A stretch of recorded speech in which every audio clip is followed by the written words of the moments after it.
Hi friends, சிந்துவெளி நாகரிகத்துலேருந்து 11th புக்கிலேருந்து பார்க்கலாம்.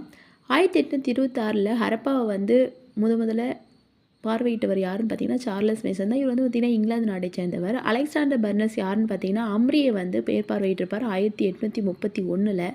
Alexander ஹன்னிங்ஹாம் வந்து பார்த்திங்கன்னா இந்திய தொல்லியல் துறையின் முதல் அளவீட்டாளர். இவர் வந்து பார்த்திங்கன்னா ஹரப்பாவை வந்து ஆராய்ச்சி செஞ்சுருப்பார். எந்தெந்த காலகட்டத்திலலாம் இவர் ஹரப்பாவை வந்து ஆராய்ச்சி செஞ்சுருப்பார் பார்த்தீங்கன்னா 1853, 1856, 1875.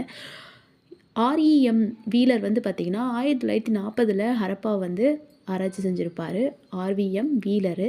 சர் ஜான் மார்ஷல் தான் வந்து பார்த்திங்கன்னா ஹரப்பாவை வந்து ஆராய்ச்சி செய்வதற்கு காரணமானவர். இவர் தான் வந்து பார்த்திங்கன்னா இந்திய தொல்லியல் துறையின் இயக்குனர் அப்படின்னு அழைக்கப்படுறாரு.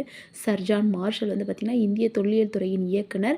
இவர் தான் வந்து பார்த்திங்கன்னா முதலாக ஹரப்பாவை வந்து ஆராய்ச்சி செய்வதற்கு காரணமானவர். சிந்துவெளி நாகரிகத்தினுடைய பரப்பளவு என்னன்னு பார்த்திங்கன்னா 1.5 மில்லியன் சதுர கிலோமீட்டர்.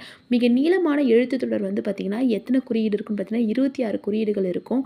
ஒரு இன்ச் அப்படின்றது என்னென்னு பார்த்தீங்கன்னா 1.75 சென்டிமீட்டர் தான். சிந்துவெளி நாகரிகம் வந்து பார்த்திங்கன்னா எப்போ வீழ்ச்சி அடைய தொடங்கியிருக்குன்னு பார்த்தீங்கன்னா 1900 தான் வந்து வீழ்ச்சி அடைங்க தொடங்கியிருக்கும்.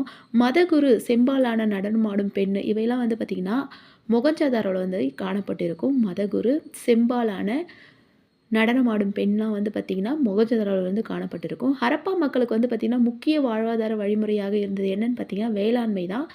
வரலாற்றில் வந்து பார்த்திங்கன்னா பழமையான காலம்னு எது சொல்லுவாங்கன்னா பழங்கற்காலத்தை வந்து சொல்லுவாங்க. எழுத்துக்கள் வந்து அறிமுகமாவதற்கு முந்தைய காலகட்டம் வந்து பார்த்திங்கன்னா வரலாற்றுக்கு முந்தைய காலம்னு சொல்லுவாங்க. எழுத்துக்கள் அறிமுகமாவதற்கு முந்தைய காலகட்டத்தை வரலாற்றுக்கு முந்தைய காலம்னு சொல்லுவாங்க. முதல் நகரமயமாக்கும் சிந்து பகுதியை வந்து மையமாக கொண்டு ஏறத்தாழ வந்து பார்த்திங்கன்னா 2600 வந்து நிகழ்ந்திருக்கும். முதல் நகரமயமாதல் வந்து 2600 தான் வந்து பார்த்திங்கன்னா நடந்திருக்கும். இந்தியாவில் வந்து பார்த்திங்கன்னா வரலாற்றுக்கு முந்தைய காலகட்டத்தில் ஏறத்தாழ 2 மில்லியன் ஆண்டுகளுக்கு முன்னால் வந்து தொடங்கி இருக்குன்றாங்க.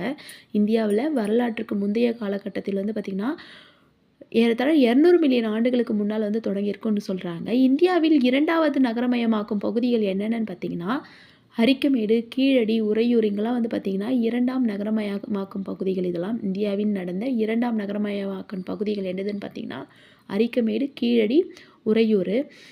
ஹரப்பாவை சேர்ந்த முத்திரைகளும் எடைக்கற்களும் தாயக்கட்டைகள்லாம் வந்து பார்த்திங்கன்னா மெசபடோமியாவில் வந்து கிடச்சிருக்கும். ஹரப்பாவை சேர்ந்த ஜாடி வந்து எங்கே கிடச்சிருக்குன்னு பார்த்திங்கன்னா ஓமனில் வந்து கிடச்சிருக்கும். சிந்து மக்கள் வந்து பார்த்திங்கன்னா இயற்கையை வந்து வழிபட்டிருப்பாங்க. அரச மரங்களை வந்து வழிபட்டுறதுக்கான சான்றுகள்லாம் இருக்குது. சில சுடுமண் உருவங்கள்லாம் வந்து பார்த்திங்கன்னா தாய் தெய்வத்தை போல் உள்ளன என்று சொல்லப்படுது. சில சுடுமண் உருவங்கள்லாம் வந்து பார்த்திங்கன்னா தாய் தெய்வத்தை போல உள்ளதுன்னு சொல்கிறாங்க. இந்த சிந்து சமவெளி நாகரிகம் வீழ்ச்சிக்கு அடைவதற்கான காரணங்கள் என்னென்னு பார்த்திங்கன்னா காலநிலை மாற்றம், மெசபடோமியாவிலுடான வணிகத்தில் ஏற்பட்ட வீழ்ச்சி. மெசபடோமியாவில் வந்து பார்த்திங்கன்னா சில வணிக முயற்சிலாம் வச்சுருந்தாங்க. மெசபடோமியாவிற்கு ஹரப்பாவில் செய்யப்பட்ட பொருட்கள்லாம் வந்து ஏற்றுமதி செய்யப்பட்டாங்க. என்னென்னு பார்த்திங்கன்னா செம்பு, தங்கம் இதெல்லாம் வந்து பார்த்திங்கன்னா மெசபடோமியாவுக்கு வந்து பார்த்திங்கன்னா ஏற்றுமதி செய்யப்பட்டது. அதனால் வந்து வீழ்ச்சி அடைஞ்சிருக்கலாம். தொடர் வறட்சியின் காரணமாக வந்து பார்த்திங்கன்னா சிந்து சமவெளி நாகரிகம் வந்து வீழ்ச்சி அடைஞ்சிருக்கலாம் அப்படின்னு சொல்லலாம். இந்த வீடியோ உங்களுக்கு யூஸ்ஃபுல்லாக இருக்கும்னு நினைக்கிறேன். நெக்ஸ்ட் வீடியோவில் பார்க்கலாம். தேங்க்யூ.